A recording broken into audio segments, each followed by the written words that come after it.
साथियों नमस्ते।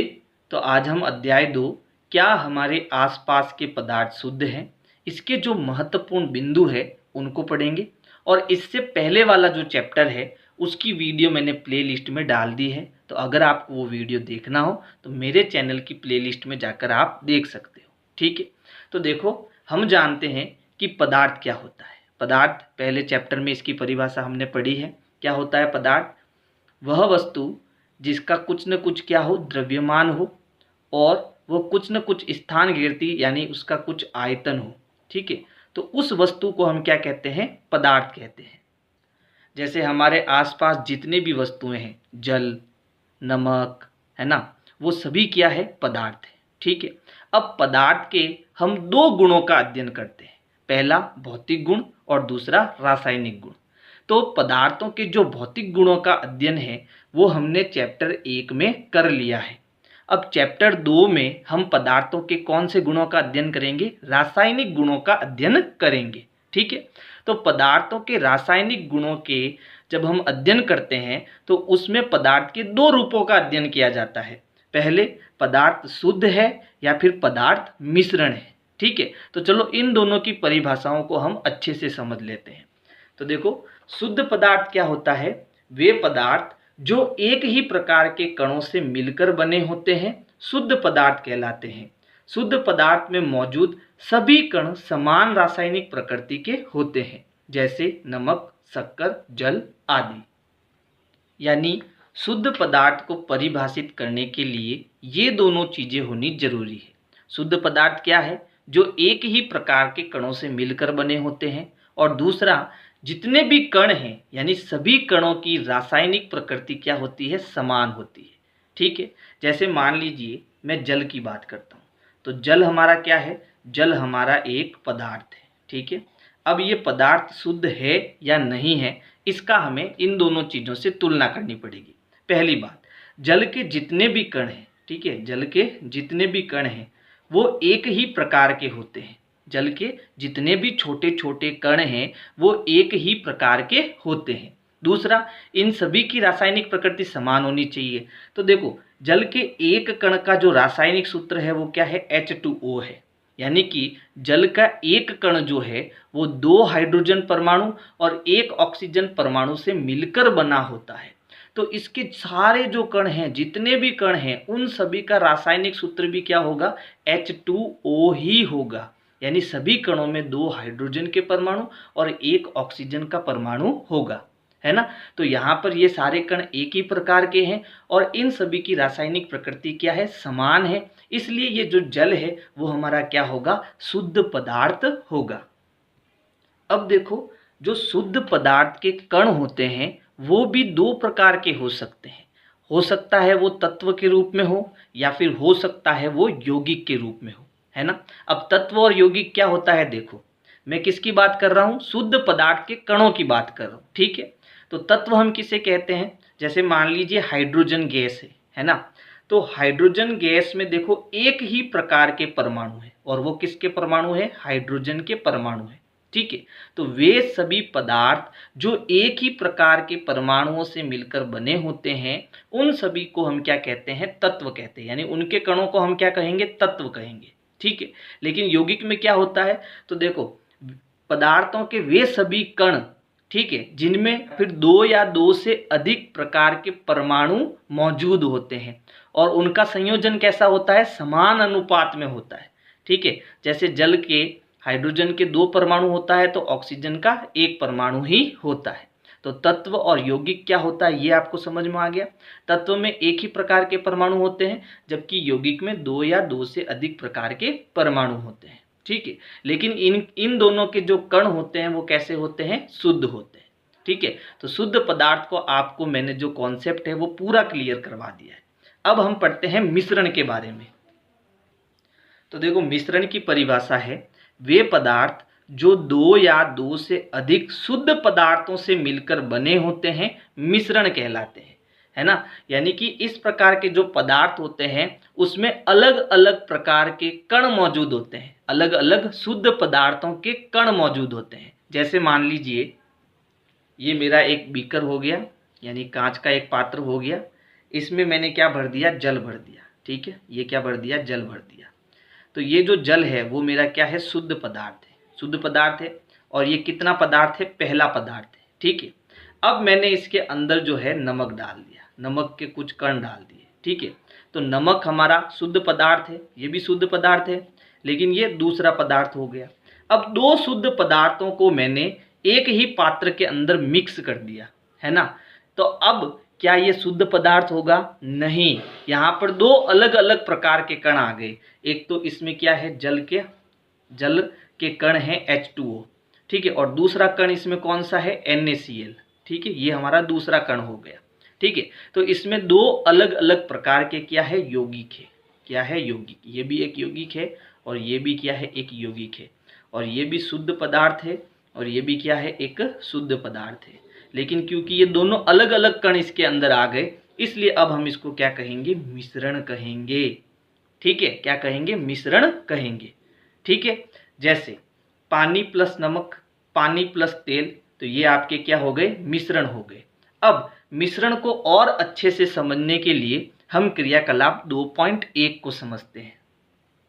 तो क्रियाकलाप 2.1 में हमें क्या करना है, दो बीकर लेने हैं। इन दोनों बीकर में क्या करना है, 50 ml और 50 ml जल भरना है। ठीक है, ये मैंने जल भर दिया। अब मुझे इसको मिश्रण बनाने के लिए मैं दूसरा कण इसके अंदर डालूंगा, और दूसरा जो पदार्थ है मुझे क्या लेना है, कॉपर सल्फेट लेना है। ठीक है, अब मान लो इस पात्र के अंदर मैंने कॉपर सल्फेट का 1 चम्मच डाला और इसको हिला दिया। फिर इस पात्र के अंदर मैंने कॉपर सल्फेट के 2 चम्मच डाले और इसको हिला दिया। ठीक है, अब जब मैंने दोनों को हिलाया तो दोनों क्या बन गए, मिश्रण बन गए। लेकिन इस मिश्रण और इस मिश्रण में अंतर होगा। अंतर क्या होगा कि यहाँ जब मैं कॉपर सल्फेट घोलूंगा, ठीक है, तो उसका रंग कैसा होगा, इसका रंग थोड़ा फीका होगा। क्यों, क्योंकि मैंने कॉपर सल्फेट का केवल 1 चम्मच इसमें डाला है। ठीक है, और इसका जो रंग है उसकी तीव्रता क्या होगी, अधिक होगा। यानी ये फीका होगा तो इसका रंग अधिक होगा। ठीक है, ये अधिक नीला दिखाई देगा और ये कम नीला दिखाई देगा। ठीक है, क्योंकि कॉपर सल्फेट का रंग नीला होता है ना। अब ऐसा क्यों हुआ, क्योंकि इसमें मैंने कॉपर सल्फेट की मात्रा कम डाली और इसमें मैंने कॉपर सल्फेट की मात्रा ज़्यादा डाली, और दोनों ही क्या बन जाएंगे, दोनों ही हमारे मिश्रण बन जाएंगे।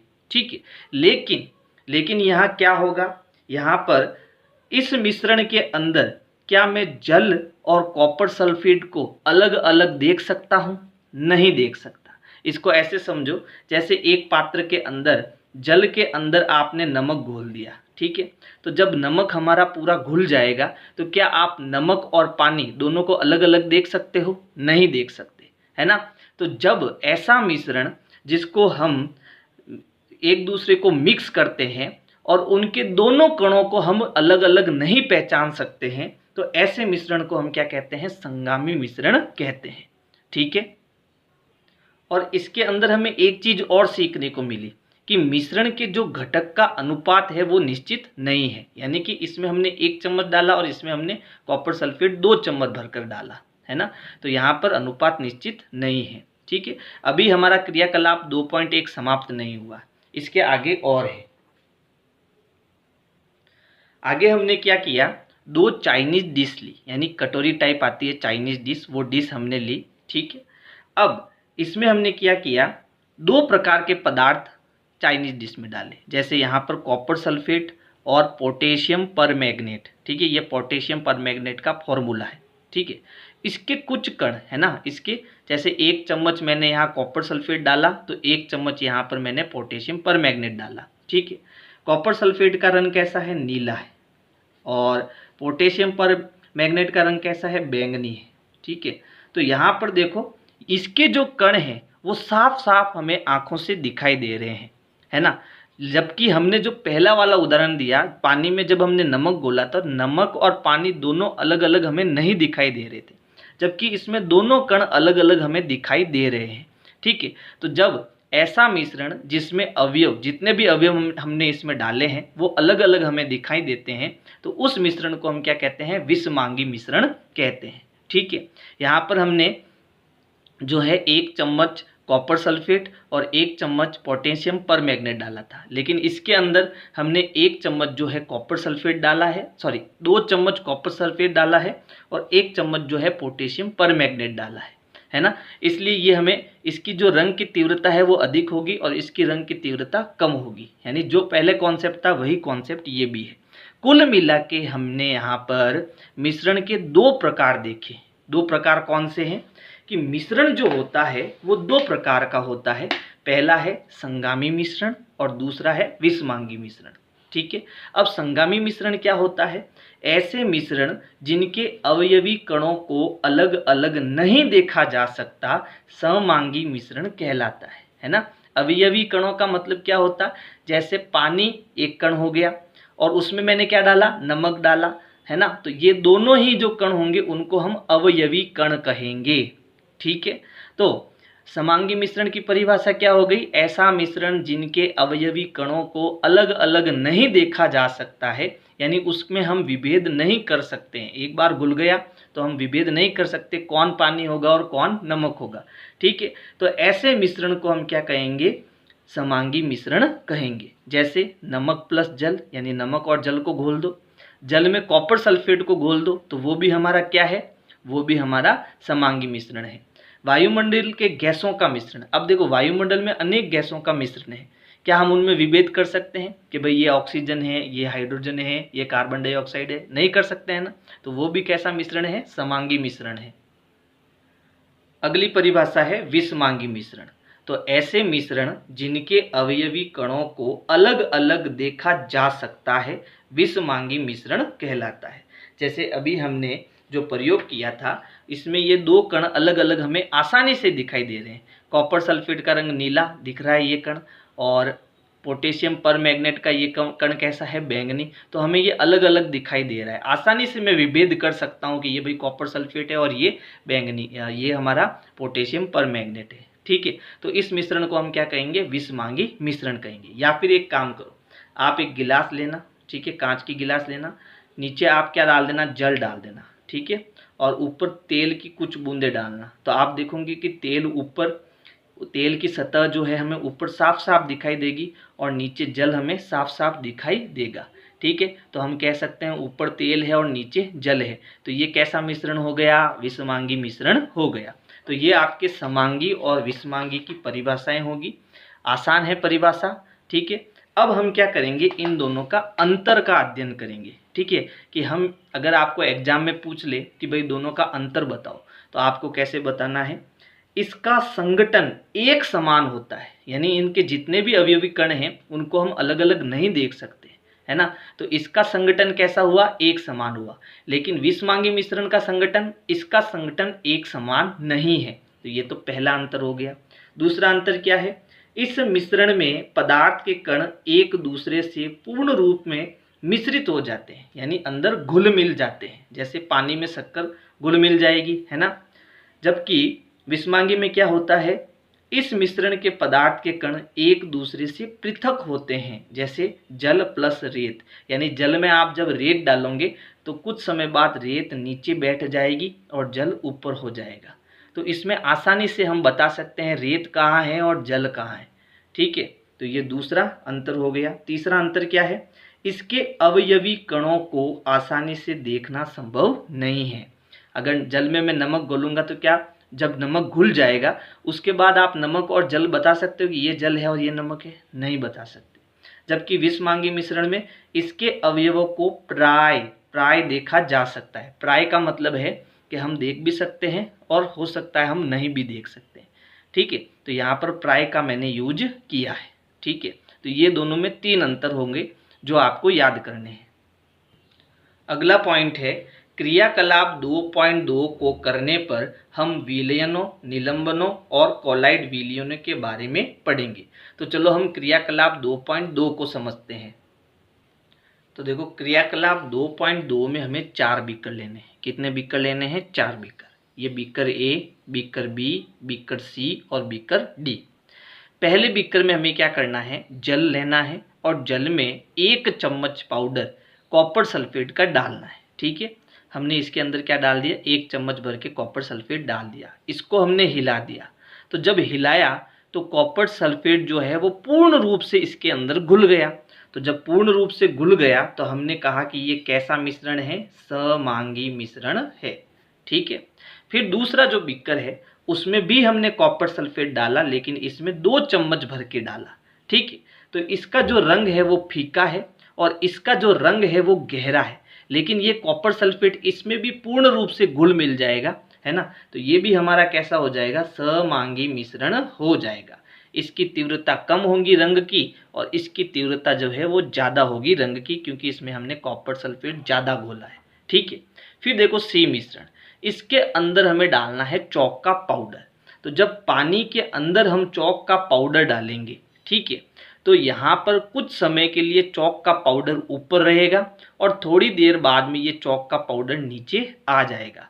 यानी यहाँ पर पानी और चौक के पाउडर को हम अलग अलग देख सकते हैं।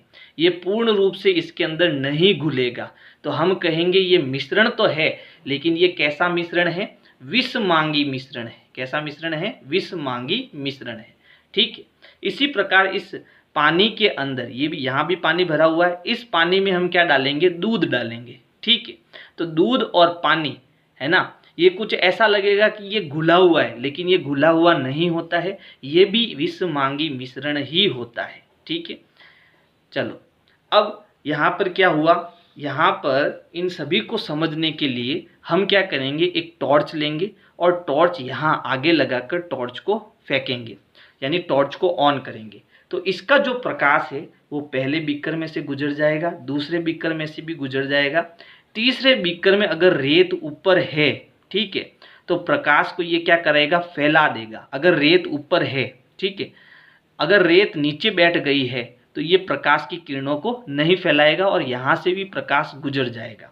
लेकिन यहाँ जो दूध है ना, दूध में छोटे छोटे कण होते हैं जो बहुत ही छोटे होते हैं, जो नीचे नहीं बैठते हैं। रेत के कण तो, यानी कि चौक के पाउडर के कण तो नीचे बैठ जाएंगे, लेकिन जो ये आपके दूध के कण हैं वो इतने छोटे होते हैं कि वो ऊपर ही तैरते हैं। ठीक है, ये नीचे नहीं बैठते हैं। तो यहाँ पर प्रकाश की किरणों का जो फैलाव है वो सबसे ज़्यादा होगा। ठीक है। अब इस प्रयोग में हमने क्या सीखा, हमने ये सीखा कि ये जो दोनों बीकर है इसमें हमने पदार्थ कम घोला, इसलिए ये थोड़ा फीका है, और इसमें हमने जो दूसरा पदार्थ है यानी कॉपर सल्फेट वो ज़्यादा घोला, इसलिए ये हमें रंगीन दिख रहा है। लेकिन दोनों ही घुल मिल जाते हैं, इसलिए ये हमारे क्या हो जाएंगे, समांगी मिश्रण हो जाएंगे। और जो समांगी मिश्रण होते हैं उनको हम विलयन कहते हैं। यानी जैसे समांगी मिश्रण में आप कम घोलो ज़्यादा घोलो, ठीक है, लेकिन वो अगर समांगी मिश्रण है तो उसको हम क्या कहेंगे, विलयन कहेंगे। यानी ये जो दोनों चीज़ें हैं वो विलयन के रूप में है, इसको हम विलयन कहेंगे क्योंकि इसमें पदार्थ घुल मिल जाता है। ठीक है। यानी जो समांगी मिश्रण होते हैं उन सभी को हम विलयन कहते हैं। फिर सी बीकर में क्या हुआ, जब हमने इसमें चौक का पाउडर डाला तो कुछ समय तक चौक का पाउडर जो है वो ऊपर था। ठीक है, वो उसके कण जो है, जब हमने चौक का पाउडर डालकर ही इसको हिलाया पानी के अंदर, ठीक है, तो चौक के कण ऊपर थे। अगर इसमें से मैं प्रकाश गुजारता हूँ तो प्रकाश के जो किरणें हैं वो फैल जाएगी, प्रकाश की किरणें क्या करेगी, फैल जाएगी। ठीक है। इसका मतलब ये हुआ कि इस विलयन में से तो प्रकाश फैलता नहीं है, सीधा निकल जाता है। इससे भी प्रकाश जो है वो फैलता नहीं है और सीधा कांच में से होकर निकल जाता है। लेकिन जब चौक के पाउडर के कण ऊपर होते हैं तब इसमें प्रकाश गुजरता है तो प्रकाश फैल जाता है। इसका मतलब ये विषमांगी मिश्रण तो है लेकिन एक अलग प्रकार का है। क्यों? क्योंकि इसमें कुछ समय बाद जो चौक के पाउडर का कण है वो नीचे बैठ जाएगा और तब हम इसमें से लाइट गुजारेंगे तो लाइट जो है, प्रकाश जो है वो ऐसे के ऐसे निकल जाएगी, क्योंकि अब चौक के कण जो है वो कहाँ बैठ गए, नीचे बैठ गए। और इसके कण को अगर मैं छानूं, यहाँ कीप लगाकर, फिल्टर पेपर लगाकर इस पूरे मिश्रण को इसमें डालूं तो पानी नीचे आ जाएगा और चौक का पाउडर जो है वो कीप में रह जाएगा, है ना, यानी इस फिल्टर पेपर के अंदर रह जाएगा। तो इस प्रकार के जो मिश्रण है इसको मैं अलग अलग भी कर सकता हूँ, इसको मैं अलग अलग भी कर सकता हूँ। किसको? इस सी वाले मिश्रण को। ठीक है। लेकिन ये जो डी वाला मिश्रण है, ठीक है। ये क्या करता है, इसके कण ऊपर तैरते हैं, दूध के कुछ छोटे छोटे कण जो होते हैं वो ऊपर तैरते हैं, वो नीचे नहीं बैठते। इसके कण नीचे बैठ जाते हैं, इसलिए इसको छानकर अलग अलग कर सकते हैं, लेकिन इसको छानकर अलग अलग नहीं कर सकते क्योंकि इसके कण नीचे नहीं बैठते हैं, हल्के होते हैं, छोटे होते हैं और वो ऊपर ही पानी के अंदर तैरते हैं। इसलिए जब इसमें से प्रकाश गुजारते हैं, जब भी गुजारते हैं तो ये प्रकाश की किरणों को फैला देता है। ठीक है, इसे प्रकाश का प्रकीर्णन कहते हैं। ठीक है, तो यहाँ पर इसको हम छानकर अलग कर सकते हैं, लेकिन इसको हम छानकर अलग नहीं कर सकते। ये दोनों ही विषमांगी मिश्रण है, लेकिन इस कंडीशन में हमें इन दोनों को अलग अलग नाम देना पड़ेगा। तो एक काम करते हैं, जिनको हम छानकर अलग कर सकते हैं उसको तो हम कहेंगे निलंबन। क्या कहेंगे? निलंबन। ठीक है, और ये जो निलंबन होता है, जब इसके कण पानी में तैरते हैं तब तो ये प्रकाश का फैलाव करता है, लेकिन जब कण पानी के नीचे बैठ जाते हैं तब ये प्रकाश का फैलाव नहीं करता है, इसलिए इसको हमने निलंबन नाम दिया। इसको छानकर अलग अलग भी कर सकते हैं। ठीक है, लेकिन ये चौथा पात्र जो है इसको हमें अलग नाम देना पड़ेगा क्योंकि इसको छानकर अलग नहीं कर सकते, तो इसको हमने नाम दे दिया कॉलाइड। क्या नाम दे दिया? कॉलाइड दे दिया। ठीक है, यानी मिश्रण अब 3 प्रकार का होगा। पहला होगा विलयन, दूसरा होगा निलंबन और तीसरा होगा कॉलाइड। ठीक है, अब विलयन जो है वो तो सममांगी मिश्रण होगा, लेकिन निलंबन और कॉलाइड जो है वो विषमांगी मिश्रण होगा। ये है आपका क्रियाकलाप 2.2। यानी अब तक हमने क्या पढ़ लिया कि जब हमें पदार्थों की रासायनिक प्रकृति का अध्ययन करना है तब पदार्थ 2 रूपों में होता है, एक शुद्ध रूप में और दूसरा मिश्रण के रूप में।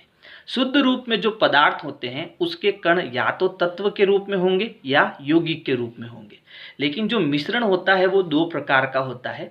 पहला होता है सममांगी मिश्रण, या हाँ इसको सममांगी कर दो, सममांगी मिश्रण, और दूसरा विषमांगी मिश्रण। ठीक है, जो सममांगी मिश्रण होता है वो उसको हम क्या कहते हैं? विलयन कहते हैं, क्योंकि इसमें दोनों कण या 2 से ज़्यादा कण आपस में घुल मिल जाते हैं और उन कणों को हम अलग अलग पहचान भी नहीं सकते हैं। जबकि विषमांगी मिश्रण जो होता है उसमें 2 अलग अलग प्रकार के कणों को हम आसानी से पहचान सकते हैं। ठीक है, जैसे पानी और तेल। फिर ये 2 प्रकार के होते हैं, एक तो निलंबन और दूसरा कॉलाइड। निलंबन कौन क्या होगा? जिसको हम छानकर अलग कर सकते हैं, लेकिन कॉलाइड क्या होगा? जिसको हम छानकर अलग नहीं कर सकते। ठीक है, तो यहाँ तक हमने पढ़ लिया है। अब विलयन को हम विस्तार से समझने की कोशिश करते हैं कि विलयन आखिर में होता क्या है। तो विलयन की परिभाषा है 2 या 2 से अधिक पदार्थों का सममांगी मिश्रण विलयन कहलाता है। यानी जब 2 पदार्थों को हम मिलाते हैं और वो पूर्ण रूप से घुल मिल जाते हैं यानी सममांगी हो जाते हैं तो उसको हम विलयन कहेंगे।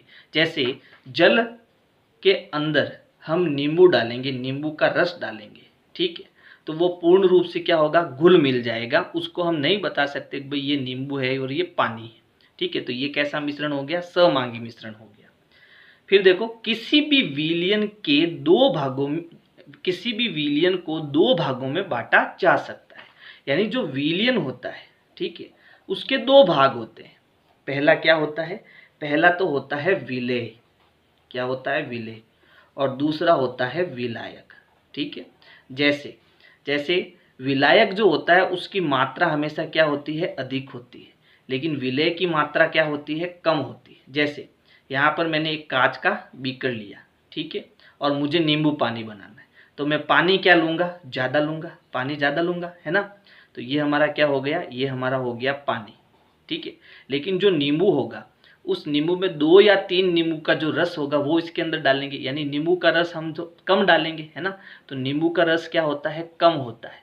तो नींबू हमारा क्या होगा? नींबू हमारा विलेय होगा और पानी हमारा क्या होगा? विलायक होगा। ठीक है, यानी कि कुल मिला के अधिक मात्रा में जो पदार्थ होता है वो विलायक होता है और कम मात्रा में जो पदार्थ होता है वो विलेय होता है। ठीक है, तो यहाँ लिखा हुआ है विलायक क्या है? पदार्थ जिसमें घुलता है। जैसे नींबू, है ना, तो नींबू किस में घुलता है? पानी में घुलता है। तो पानी हमारा क्या होता है? विलायक होता है। और विलेय घुलनशील पदार्थ जिसकी मात्रा कम होती है वो हमारा क्या होता है? विलेय होता है। ठीक है, आगे लिखा है विलायक की भौतिक अवस्था के आधार पर विलयन मुख्यतः 3 प्रकार का होता है। पहला होता है गैसीय विलयन, दूसरा द्रव विलयन और तीसरा ठोस विलयन। ठीक है। अब गैसीय विलयन जैसे वायु, तो देखो वायु में नाइट्रोजन 78% होता है और ऑक्सीजन 21% होता है और 1% गैस अन्य होती है, ठीक है। तो ये आपका सहमांगी मिश्रण है ना, इसलिए ये हो गया आपका विलयन, हो गया ना विलयन। फिर द्रव विलयन किसे कहेंगे, जैसे नींबू पानी, तो पानी हम 100% लेंगे और नींबू 20%, तो वो क्या बन जाएगा, नींबू पानी बन जाएगा। फिर ठोस विलयन, तो ठोस विलयन के लिए देखो पीतल, पीतल में क्या होता है, जिंक तो होता है 30% और कॉपर होता है 70%, ठीक है। और दोनों ही ठोस पदार्थ है, तो इनका जो मिश्रण होगा उसको हम क्या कहेंगे, ठोस विलयन कहेंगे। यानी विलयन 3 प्रकार का होता है, गैस विलयन, द्रव विलयन और ठोस विलयन। ऐसा नहीं है कि केवल जो पानी जैसे द्रव होते हैं ना वही विलयन बनाते हैं, नहीं, तीनों रूपों में विलयन होता है, ठोस में भी होता है, द्रव में भी होता है, गैस में भी होता है, ठीक है। अब विलयन के गुण क्या क्या है वो हम पढ़ लेते हैं। तो विलयन का पहला गुण है, विलयन एक सहमांगी मिश्रण है, जो कि हम जानते हैं। विलयन के कण 1 नैनोमीटर यानी 10⁻⁻9 मीटर से भी छोटा होता है। अब इसको समझो, देखो 1 मीटर के बारे में तो आप जानते हो कि 1 मीटर कितना होता है, 100 सेंटीमीटर के बराबर होता है, ठीक है। लेकिन यहाँ बात आ रही है 1 नैनोमीटर की, तो 1 नैनोमीटर किसके बराबर होता है, 10⁻⁻9 मीटर के बराबर होता है। अब 10⁻⁻9 का मतलब है कि अगर मैं उस घात को प्लस बनाऊंगा तो ये बट्टे के नीचे चला जाएगा, यानी 1/10 की घात प्लस का 9 हो जाएगा। अब 10⁻9 का मतलब कितने जीरो, 9 जीरो, यानी 1/, फिर ये 1, 1 2 3 4 5 6 7 8 9, ठीक है। यानी कि 1 में जब मैं इतना का भाग दूंगा, इस संख्या का भाग दूंगा, तो पॉइंट में मेरे पास कुछ संख्या निकल के आएगी, ठीक है। यानी कि इतना छोटा कण, इतना छोटा कण जिसको हम नंगी आंखों से भी नहीं देख सकते हैं, ठीक है, वो इसकी साइज है, समझ गए ना। चलो, यानी कि विलयन के जो कण है उसकी साइज कितनी है, 1 नैनोमीटर, 1 नैनोमीटर या फिर उससे भी छोटा होता है, ठीक है। देख लो आप कितना छोटा है ये। विलयन के कण छोटे होने के कारण गुजर रहे प्रकाश की किरण को फैलाते नहीं है। यानी अपन ने जो क्रियाकलाप 2.2 किया था और विलयन के अंदर से जब प्रकाश गुजरा था तो प्रकाश उसमें से होकर गुजर गया। क्यों गुजर गया, क्योंकि उसके कणों की जो साइज होती है वो बहुत छोटी होती है, इसलिए प्रकाश उसमें से आसानी से होकर गुजर जाता है, ठीक है। फिर देखो, छानने पर विलयन के कण पृथक नहीं होते हैं, ना ही विलयन के कण नीचे बैठते हैं, अर्थात विलयन स्थायी होता है। यानी जब हमने क्रियाकलाप 2.2 किया था तो जब इसमें हमने कॉपर सल्फेट डालकर पानी के अंदर घोला था और जब इसको हम छानेंगे तो छानने पर ये दोनों पदार्थ अलग अलग नहीं किए जा सकते, ठीक है। ना ही इसके जो कण हैं, यानी कि कॉपर सल्फेट के जो कण हैं वो नीचे बैठते हैं, ये नीचे भी नहीं बैठते। ये पूरा जो मिश्रण है हमें एक समान दिखाई देता है, इसीलिए इसको हम सहमांगी मिश्रण कहते हैं, ठीक है। चलो, ये हो गए विलयन के गुण। अब आती है विलयन की सांद्रता, जो कि बहुत ही इम्पोर्टेंट है। जब आप क्लास 11-12 में आओगे और इस चीज़ का कॉन्सेप्ट आपके क्लियर नहीं हुआ तब आपको कुछ भी समझ में नहीं आएगा। तो विलयन की सांद्रता किसे कहते हैं, विलायक की मात्रा। अब मात्रा का मतलब है या तो आप द्रव्यमान ले लो या फिर उसका आयतन ले लो। आयतन मतलब जैसे आपने बीकर लिया, जैसे यहाँ पर इतना बीकर लिया, ठीक है, तो इस बीकर में ये पानी कितना स्थान घेर रहा है, इतना स्थान घेर रहा है, ठीक है, तो वो उसकी क्या हो गई, मात्रा हो गई। या तो आप आयतन ले लो या फिर इसका क्या ले लो, द्रव्यमान ले लो, ठीक है, क्या ले लो, द्रव्यमान ले लो, ठीक है। तो विलायक की मात्रा में घुले हुए विलेय पदार्थ की मात्रा को विलयन की सांद्रता कहते हैं। यानी इसको सूत्र से समझो कि जो जब हमें विलयन की सांद्रता ज्ञात करनी हो तो एक सूत्र हमारा क्या बनेगा, आप विलेय पदार्थ का द्रव्यमान ले लो। जैसे नमक है वो हमारा क्या होगा, विलेय, और विलयन क्या होगा, देखो समझना इसको। नमक हमारा क्या है, नमक हमारा है विलेय, क्योंकि इसकी मात्रा हम कम लेते हैं, ठीक है। और पानी क्या है, वो हमारा विलायक है, क्या है, विलायक, ठीक है। और विलयन क्या है, विलयन क्या है, विलयन हमारा क्या है, जब पात्र में हम नमक और पानी दोनों को घोल देंगे तो घोलने के बाद जो पदार्थ बनेगा उसको हम क्या कहेंगे, विलयन कहेंगे। ठीक है, तो हमें एक तो विलय की मात्रा लेनी है और एक विलयन की मात्रा लेनी है। तो यहाँ सूत्र में देखो, विलय पदार्थ का द्रव्यमान। अब यहाँ हम द्रव्यमान ले रहे हैं क्योंकि हमें प्रश्न के अंदर अगर द्रव्यमान दिया है तो द्रव्यमान लेना है, आयतन दिया है तो आयतन लेना है। ठीक है, तो विलय पदार्थ का द्रव्यमान बट्टा विलयन का द्रव्यमान, ना कि विलायक का। नीचे क्या है, विलयन का द्रव्यमान। इसमें इसका भाग देकर जब 100 से गुणा करेंगे तो विलयन की सांद्रता आ जाएगी। इसके कुछ सूत्र और है, वो भी हम पढ़ लेते हैं। तो देखो, इसका एक सूत्र और है, विलय पदार्थ का द्रव्यमान बट्टा विलयन का आयतन। यानी ऊपर तो द्रव्यमान ले लिया, नीचे आयतन ले लिया, किसका, विलयन और विलय का। ठीक है, और 100 से गुणा कर दिया, तब भी हमें सांद्रता मिल जाएगी। और तीसरा है, विलय का आयतन ले लो और विलयन का आयतन ले लो। अब की बार दोनों का आयतन ले लिया है और 100 से गुणा कर दिया है, तो इससे भी हम सांद्रता ज्ञात कर सकते हैं। ठीक है, जैसे देखो एक एग्जाम्पल लिया है मैंने, नीचे प्रश्न किया है, एक विलयन के, अब देखो यहाँ विलयन लिखा हुआ है। ठीक है, विलयन के 320 ग्राम, इसका मतलब ये द्रव्यमान दिया हुआ है। ठीक है, क्या दिया हुआ है, द्रव्यमान 320, किसका, विलयन का। विलायक जल में 40 ग्राम नमक विलय है, विलयन की सांद्रता ज्ञात कीजिए। यानी कि यहाँ पर हमारा विलायक क्या है, जल है, और नमक क्या है, विलय है, और नमक की कितनी मात्रा है, 40 ग्राम मात्रा है। ठीक है, तो देखो सांद्रता का हमने एक सूत्र पढ़ा था, क्या सूत्र था, कि ऊपर तो हमें विलय लेना है और नीचे हमें विलयन लेना है।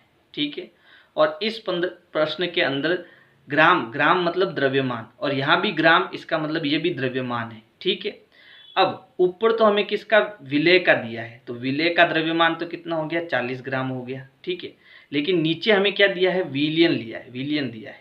और ये 320 क्या है, ये 320 जो है हमारा विलायक जल, यानी जल विलायक जो है उसका द्रव्यमान है, विलयन का द्रव्यमान नहीं है।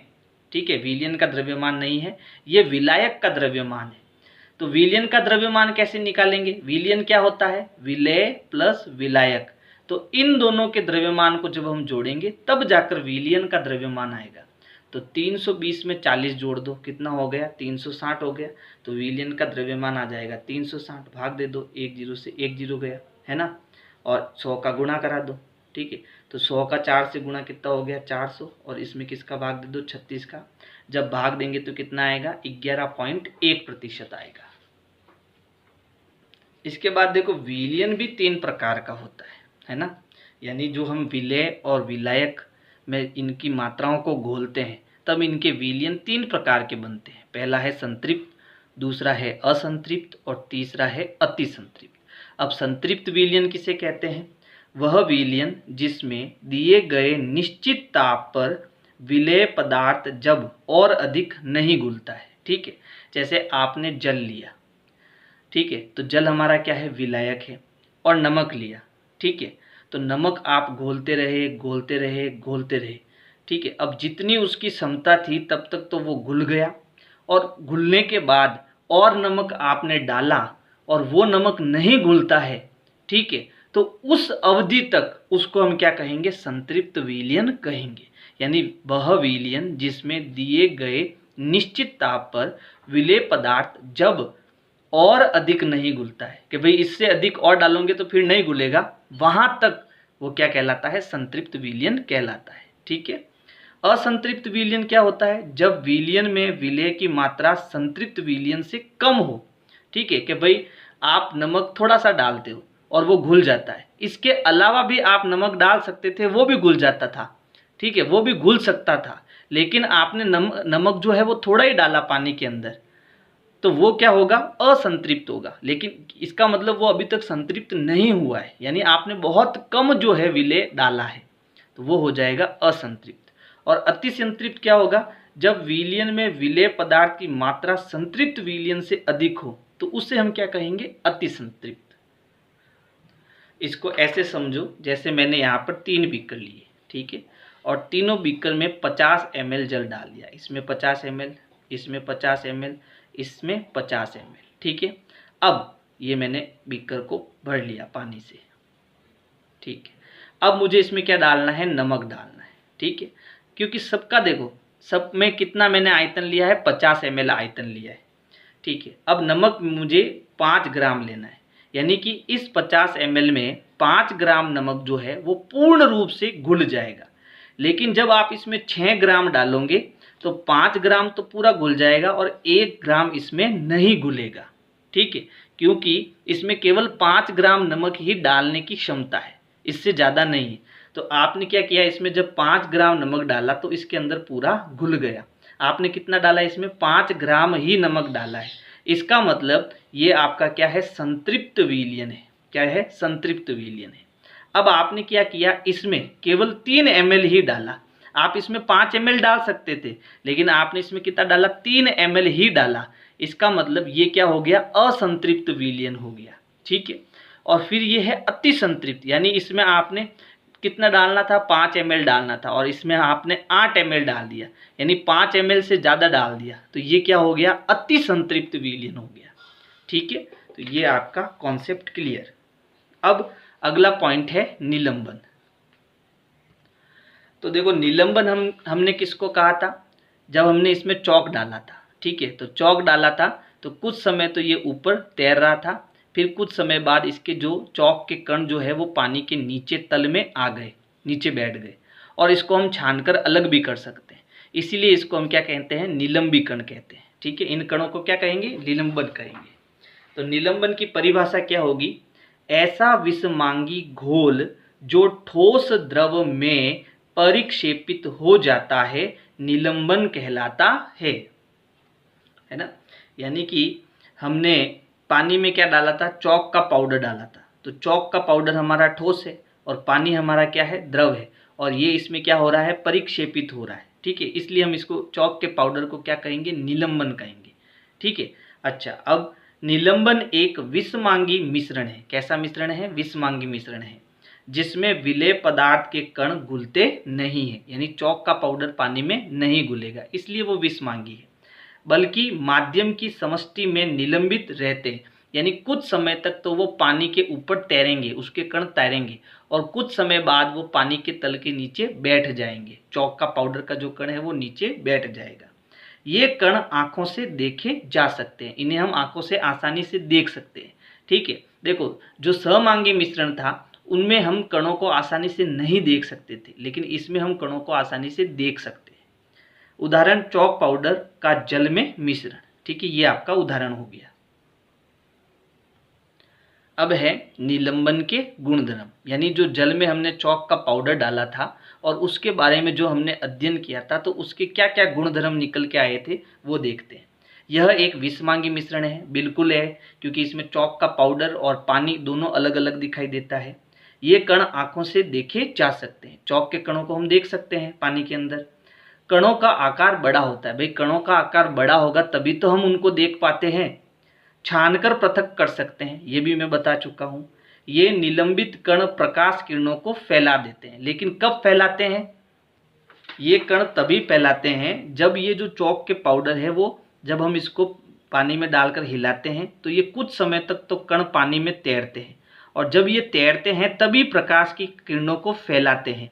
लेकिन कुछ समय बाद जब ये नीचे बैठ जाते हैं कण, ठीक है, तब ये प्रकाश की किरणों को नहीं फैलाते, ठीक है। लेकिन कुछ समय के लिए भी फैलाते हैं, फैलाते तो है ना, इसलिए ये इसका गुण हो जाएगा, क्या होगा, ये निलंबित कण प्रकाश की किरणों को फैला देते हैं। फिर आगे लिखा है, अस्थायी विलयन, विलय कण नीचे बैठ जाते हैं, यानी कुछ समय बाद इसके कण जो है वो क्या करते हैं, नीचे बैठ जाते हैं, इसीलिए हम इसको छानकर अलग कर सकते हैं, ठीक। तीसरा जो पॉइंट है हमारा है कोलाइड, है ना। कोलाइड में हमने क्या किया था, पानी में जब दूध डाला था तो दूध के जो छोटे छोटे कण हैं वो पानी के अंदर तैरते हैं, और वो कण जो है कभी नीचे नहीं बैठते हैं, इसलिए ये हर बार प्रकाश की किरणों को फैलाते रहते हैं, है ना। तो ऐसा मिश्रण जिसमें सहमांगी तथा विषमांगी मिश्रण के बीच के गुण होते हैं। अब इसके बीच के गुण हम क्यों कह रहे हैं, क्योंकि देखो, जब हम पानी के अंदर दूध डालते हैं और उसको हिलाते हैं तो हमें क्या लगता है कि भाई ये पानी और दूध को हम अलग अलग नहीं कर सकते, नहीं कर सकते हैं ना, ठीक है। तो अब जब इनको अलग अलग हम नहीं देख सकते हैं तो ये क्या विलयन होना चाहिए था, सहमांगी होना चाहिए था, सहमांगी मिश्रण होना चाहिए था। लेकिन ये कौन सा मिश्रण है, विषमांगी मिश्रण है। इसीलिए हम कहते हैं कि ये जो मिश्रण है वो सहमांगी तथा विषमांगी मिश्रण के बीच का गुण होता है ना। जिसके कण विलयन में समान रूप से फैले होते हैं, यानी वो जो मिश्रण होता है उसमें कण समान रूप से फैले होते हैं, कॉलाइड विलयन कहलाते हैं। इनको हम कॉलाइड विलयन कहते हैं। कॉलाइड के कण निलंबन की अपेक्षा कणों का आकार छोटा होता है ना। यानी कि जो हमने विलयन पढ़ा था, है ना, विलयन के बारे में पढ़ा था, उसमें क्या होते हैं, विलेय के कण होते हैं। तो ये विलेय के कण बहुत छोटे होते हैं। क्या होते हैं, बहुत छोटे होते हैं, इसलिए हमें दिखाई नहीं देते। लेकिन जब मैं निलंबन की बात करता हूँ, यानी कि चौक पाउडर, चौक का पाउडर, ठीक है, इसके कण क्या होते हैं, इसके कण बहुत छोटे तो नहीं होते हैं, छोटे होते हैं और इनको हम आसानी से देख सकते हैं, ठीक है। और जो कॉलाइड के कण होते हैं, कॉलाइड के कण जैसे दूध के जो छोटे छोटे कण होते हैं वो इन निलंबन के कणों से तो छोटे होते हैं, है ना, यानी अपेक्षाकृत छोटे, अपेक्षाकृत छोटे। किसकी अपेक्षा कर रहे हैं हम, निलंबन के कणों की अपेक्षा कर रहे हैं। तो इनसे तो छोटे होते हैं, इसलिए ये हमें दिखाई नहीं देते, है ना। चलो तो देखो, कॉलाइड के कण निलंबन की अपेक्षा कणों का आकार छोटा होता है, इसी कारण से यह मिश्रण सहमांगी प्रतीत होता है, हमें प्रतीत होता है, ठीक है। लेकिन ये वास्तव में है क्या, लेकिन वास्तव में यह विषमांगी मिश्रण है। कण छोटा हो जाता है इसलिए हमें लगता है कि ये सहमांगी होगा, लेकिन वास्तव में होता क्या है, विषमांगी होता है। जैसे दूध और रक्त, यानी हमारे शरीर के अंदर जो खून है वो भी क्या है, कॉलाइड है, वो भी क्या है, कॉलाइड है। कॉलाइड विलयन परिक्षिप्त प्रावस्था और परिक्षेपण माध्यम से बनता है। अब ये परिक्षेपित प्रावस्था और परिक्षेपण माध्यम क्या है, इसकी परिभाषा लिखिए आगे। तो देखो, विलेय के कणों के परिक्षिप्त प्रावस्था, जबकि विलायक जिसमें विलेय के कण वितरित होते हैं उसे परिक्षिप्त माध्यम कहते हैं। यानी जो कॉलाइडी होते हैं उसमें दो चीजें होती है, एक तो होता है परिक्षेपण माध्यम और दूसरा होता है परीक्षित प्रावस्था। अब जो परिक्षेपण माध्यम होता है उसे आप विलेय के समान मान सकते हो, ठीक है। जैसे अपन पानी में नमक घोलते हैं तो नमक हमारा क्या होता है, विलेय होता है, ठीक है। तो ये जो परिक्षेपण माध्यम है उसको आप विलेय के समान मान सकते हो, ठीक है। यानी विलेय का दूसरा नाम परिक्षेपण माध्यम। और परिक्षिप्त प्रावस्था क्या होती है, ये विलायक के समान होती है, ठीक है। जैसे आप उदाहरण के लिए समझा रहा ना, जैसे नमक क्या है, विलेय है, और पानी क्या है, आपका विलायक है। तो ये जो नमक है इस उदाहरण के लिए है, वास्तव में ऐसा नहीं, क्योंकि कॉलाइडी विलयन में नमक और पानी नहीं होता है, कॉलाइडी विलयन अलग प्रकार का होता है, ठीक है। तो कुल मिला के आप विलेय को परिक्षेपण माध्यम कह सकते हो और विलायक को आप परिक्षिप्त प्रावस्था कह सकते हो, ठीक है। अब यहाँ पर जैसे बादल है ना, बादल में क्या होता है, द्रव और गैस दोनों होते हैं, ठीक है। तो इस प्रकार का जो मिश्रण होता है इसको हम एरोसोल बोलते हैं। क्या बोलते हैं, एरोसोल, ठीक है। जैसे धुआं, धुआं कैसे बनता है, ठोस और गैस से बनता है, तो इसे हम एरोसोल बोलेंगे। दूध, दूध में द्रव, यानी कि दूध भी द्रव का होता है और पानी भी द्रव का होता है, तो इसे हम क्या कहते हैं, इमल्सन कहते हैं। क्या कहते हैं, इमल्सन। ये केवल आपको याद रखना है, ठीक है। चलो फिर आगे क्या है, आगे है कॉलाइड कण प्रकाश की किरणों को आसानी से फैला देते हैं, इसे टिंडल प्रभाव कहते हैं। तो देखो, क्रियाकलाप 2.2 में मैंने समझाया था कि जब हम एक बीकर के अंदर, पानी के अंदर, ठीक है, क्या डालते हैं, दूध डालते हैं और इसका मिश्रण बनाते हैं, तो वो मिश्रण हमारा क्या कहलाता है, कॉलाइड कहलाता है। क्या कहलाता है, कॉलाइड कहलाता है, ठीक है। अब जब इसमें से हम प्रकाश को गुजरने देते हैं, ठीक है, तो ये प्रकाश की किरणों को क्या करता है, फैला देता है। इस प्रभाव को क्या कहते हैं, टिंडल प्रभाव कहते हैं। क्या कहते हैं, टिंडल प्रभाव कहते हैं, ठीक है। जैसे कमरे में मौजूद धूल और कार्बन के कण के द्वारा प्रकाश का फैलना, घने जंगल में आच्छादन से सूर्य की किरण गुजरने पर प्रकाश का फैलाव, इस चीज को हम क्या कहते हैं, इस चीज को हम टिंडल का प्रभाव कहते हैं, ठीक है। अब देखो कॉलाइड के गुणधर्म क्या क्या है। पहला है, सहमांगी दिखाई देता है परंतु वास्तव में है क्या, विषमांगी है। दूसरा है इसके कणों को सूक्ष्मदर्शी से देखा जा सकता है। इसके कण छोटे होते हैं लेकिन सूक्ष्मदर्शी से हम इनके कणों को देख सकते हैं। कणों का आकार वास्तविक से बड़ा परंतु निलंबन से छोटा होता है, यानी कि इसके जो कण होते हैं, इसके कण की जो साइज होती है वो विलियन के कणों से तो छोटे होते हैं परंतु निलंबन के कणों से बड़े होते हैं। छानकर पृथक नहीं किया जा सकता। निलंबन को तो छानकर अलग कर सकते हैं लेकिन इसको अलग नहीं कर सकते। ये स्थायी विलयन होता है, यानी इसके जो दूध के कण हैं, है ना, या कॉलाइडी कण है, वो नीचे नहीं बैठते हैं, किसी भी विलायक में नीचे नहीं बैठते हैं। ठीक है, और इसमें विलय और विलायक नहीं होता है। इसमें क्या होता है, इसमें परिक्षेपण माध्यम और परिक्षिप्त प्रावस्था होती है।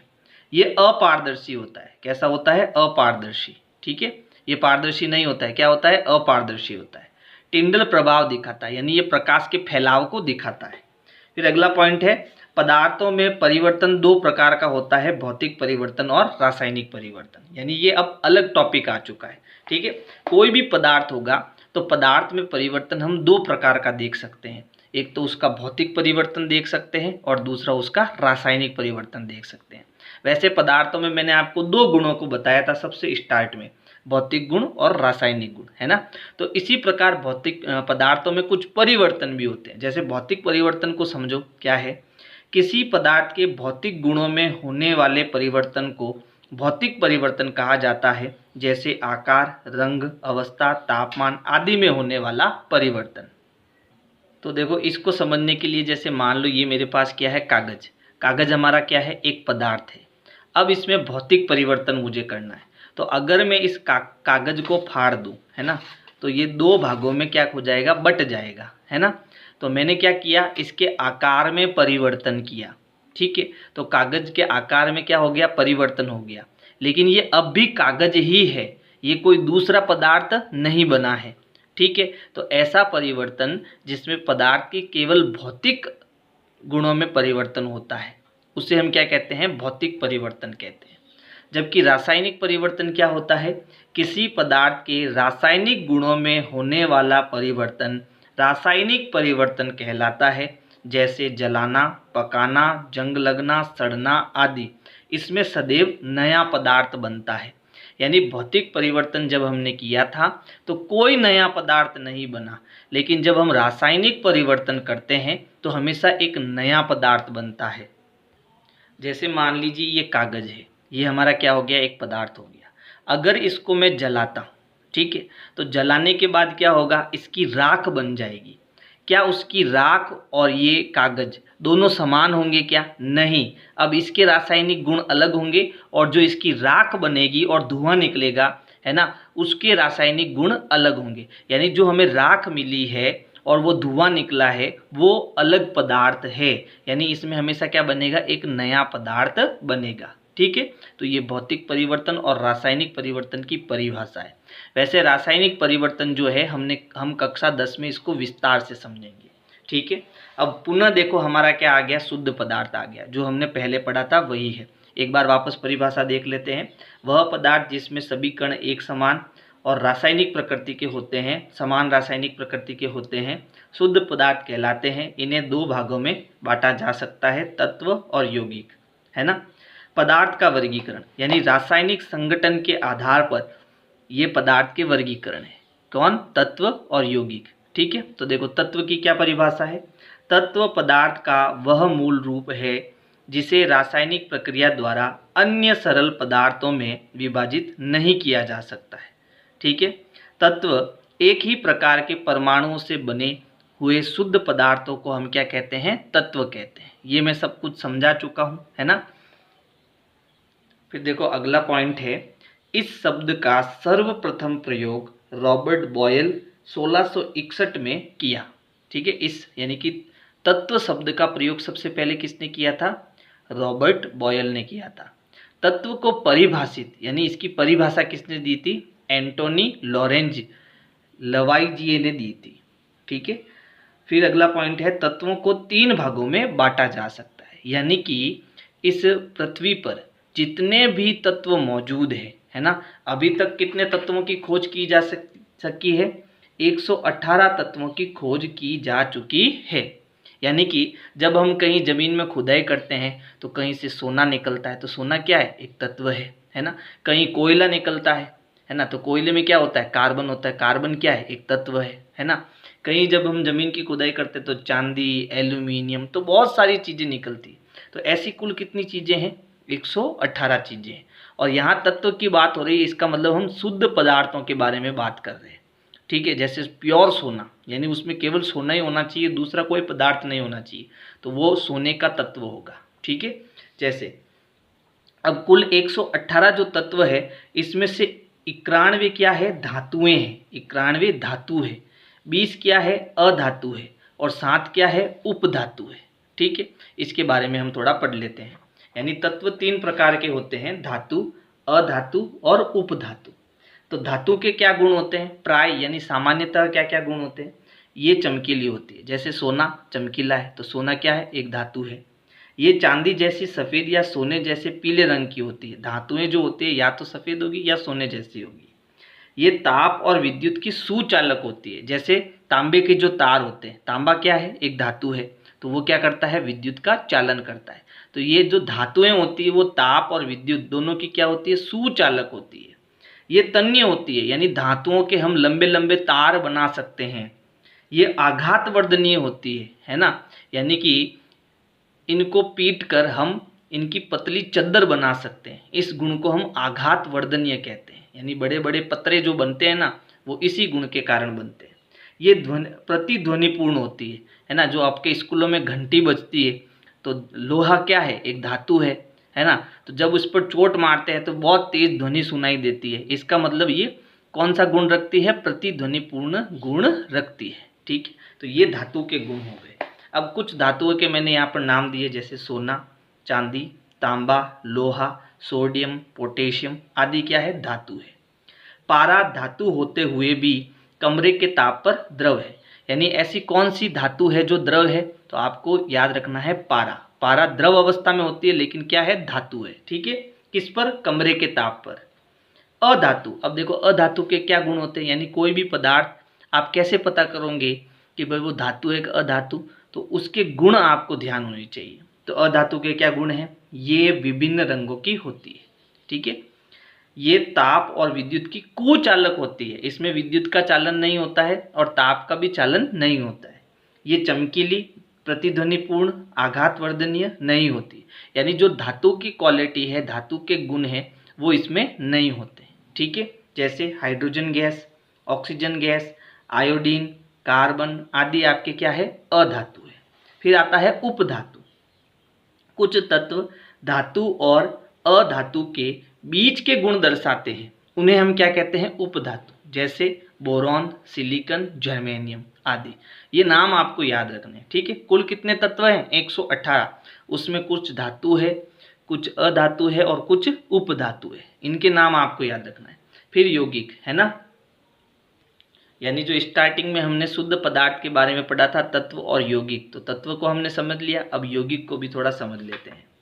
2 या 2 से अधिक तत्वों के निश्चित अनुपात के संयोजन से यौगिक बनते हैं। ये इसकी परिभाषा हो जाएगी, है ना। जैसे H2O, तो इसमें निश्चित अनुपात क्या है, 2:1, यानी 2 हिस्सा हाइड्रोजन का और 1 हिस्सा ऑक्सीजन का।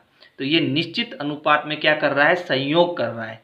तो इसको हम क्या कहेंगे, यौगिक कहेंगे, है ना। 2 या 2 से अधिक तत्वों को जोड़ने पर, निश्चित अनुपात में जोड़ने पर जो बनता है उसे हम क्या कहते हैं, यौगिक कहते हैं। जैसे H2O जल, NaCl नमक, CO2 carbon dioxide gas, CH4 methane आदि, ठीक है। फिर नीचे लिखा है तत्व समान या भिन्न हो सकते हैं। तत्व समान भी हो सकते हैं और भिन्न भी हो सकते हैं, ठीक है। तो ये आपका चैप्टर कंप्लीट हुआ। तो देखो हमने क्या क्या पढ़ लिया। हमने सबसे पहले पदार्थ के बारे में पढ़ा, तो इसके रासायनिक गुण क्या है उसका अध्ययन करने के लिए हमें शुद्ध पदार्थ और मिश्रण का अध्ययन किया। शुद्ध पदार्थ तत्व और यौगिक होते हैं। तत्व 3 प्रकार के होते हैं, धातु, अधातु और उपधातु, ठीक है। फिर उसके बाद में देखो जो मिश्रण होता है वो 2 प्रकार का होता है, सममांगी और विषमांगी। फिर जो सममांगी मिश्रण होता है उसे हम विलयन भी कहते हैं, और विषमांगी जो मिश्रण होता है वो निलंबन और कॉलाइड प्रकार का होता है, ठीक है। फिर इनके हमने क्या पढ़े थे, गुण धर्म पढ़े थे, है ना। फिर विलयन में भी हमने कुछ पढ़ा था, क्या पढ़ा था कि विलयन 3 प्रकार का होता है, संतृप्त, असंतृप्त और अति संतृप्त। फिर इसकी हमने सांद्रता भी ज्ञात की थी। तो इस चैप्टर में ये सारी चीज़ें आपको समझ में आनी चाहिए। और अगर मेरे वीडियोज़ आपको पसंद आ रहे हैं तो वीडियो को लाइक करो, अपने दोस्तों को शेयर करो। Thank you.